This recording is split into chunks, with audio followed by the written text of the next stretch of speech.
And then finally, point teaching. Where does the church stand on homosexuality? This is a great question, and I'm just going to be honest up front. We just do not have time right now for me to completely and fully address it. But I will tell you this is one of the questions I get the most.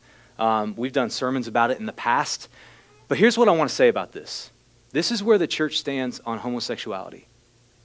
Everybody is welcome here because this is a place for sinners. And it is not fair to pull one sin out and say, okay, if you're wrestling with this one over here, church is not for you. But forget about all the other ones that are in our life. That's the number one thing I want to say.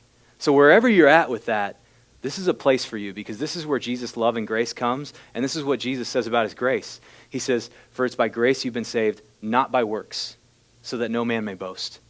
It means there's no way I set myself up to walk into this room to deserve what God's done for me. So there's nothing I can do that can take me away from that. But the other thing I'll tell you is this. In God's grace, he desires to give you new life. And sometimes that new life means God takes you in new directions. And it's a process. But let me tell you what's so difficult about this topic. And not just homosexuality, because Scripture doesn't just deal with homosexuality, it talks about all of sexuality. So let me talk to you for a second about our culture and sex. Sorry, parents with kids, you're going to have some interesting conversations on the way home. You guys are told a whole lot of lies about sex and sexuality. You're told that that's going to complete you. You're told that that's going to make your life whole. You're told that somehow that's going to fill the gap you have. And let me tell you something. That is not true. And that's not a weight you should be putting on your sex and your sexuality. Because what happens is this. We tell ourselves, okay, well, sex didn't do that, so maybe I'm just doing it wrong, right? So then that's why you have all these magazines that have different techniques and things like that and, all that kind of stuff to make your life better. And what happens is you start going on this little rabbit trail because you're chasing something down that's promising you something it can't deliver. It'd be like if you came up to me and you said, man, I'm having money problems. And I looked at you and said, dude, I tell you what, I'm just going to give you $1 million this week. If I tell you that, I am lying. If I had $1 million, I got some bills I'd like to take care of really quick. But that's basically what culture does with sex. It says, oh, you've got this problem? Don't worry, this will take care of it right here. And if you just figure this part of your life out, it'll take care of everything. And I want to tell you that's a lie. And I am so sorry you're being lied to about that.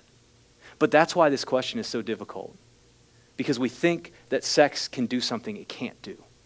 And the reality is the promises that they're making for sex are promises that only God can fulfill. So the other reason I say come as you are is because I want you to find the thing that can actually recenter your life, that can actually give you the peace you might be looking for everywhere else.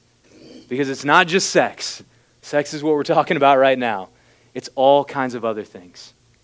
But believe me, if something promises to give you everything, and it's not Jesus, it's a lie. And it's just a matter of time before you figure that out. So what I want to tell you is this. I don't care where you're at. I don't care what you're wrestling with. This place is for you. And so come here and be free to wrestle with whatever you want to wrestle with. And know that each and every day you come in here, I'm going to share with you the love and the grace of Jesus that I know can give you what you're looking for. And so I know that doesn't totally answer the question, but I hope it helps a little bit. And so the last thing I'll say is this. If this is your question or you have this question and you want to talk to me about it, please come talk to me about it. We'll do coffee. If you want to talk about it in a more private setting, I'll find a friend that has a church with an office and we'll sit in one of their offices and we can talk it through. But know this, wherever you sit with that, I'm going to share the love of Jesus with you. And I'm not going to ask you to leave because this is a place you can find it.